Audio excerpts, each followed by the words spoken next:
কি বললি দিদি? হ্যাঁ দিদি। আর মাতার সঙ্গে খাট পিতা ঘরে ঘরে পূজা, লক্ষ্মী সরস্বতী কার্তিক গণপতি সকলে দেবী পূজা হয়।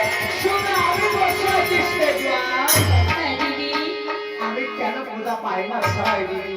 ওগো দিদি, আমি কি আমার কথা ধর আর চরম পিতার কৈলাসে দেবাদিদেব মহাদেব বিশ্বের পিতা, পিতার মুখে সমগ্র সকলের ভূতের কথা। আর যদি তাই হয় দিদি, আর আমার লোকটি আমির এখানে আছে, আর সকলকে নিয়ে যাব আমি শিবের কৈলাসে, সেখানে বিশ্বর বর্ষা পূজা করতে কথা। হ্যাঁ দিদি। এবার আমি সেজে পড়িনি দিদি। বেশ সেজে পড়ে ও দিদি চলো চলো আরে রাহা দুই বনে তেরা মুখি মারো কইলা দিদি জানো বলো রাহা দুই বনে তেরা মুখি মারো কইলা আর পাটনা গো সরে পড়ে গেলে ওপার মাতে জানি রে চলো বলো রাহা দুই বনে তেরা মুখি মারো কইলা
आज किसेर कारणे আগমন এই কৈলাস পদ্মাবতী? পিতা, আজ তোমার এখানে আমি বড় আশা নিয়ে এসেছি পিতা।